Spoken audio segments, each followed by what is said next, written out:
எனக்கு எதிராய் வரும் ஆயுதம் எல்லாம் நிர்மூலமாய் போய்விடும் எந்த தேவனா. சொல்லுங்க, எனக்கு எதிராய் நிர்மூலமாய் போய்விடும் எந்த தேவனால்.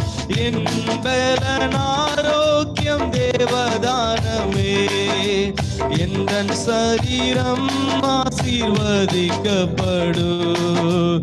என் பலன் ஆரோக்கியம் தேவதானமே, எந்த சரீரம் ஆசீர்வதிக்கப்படும்.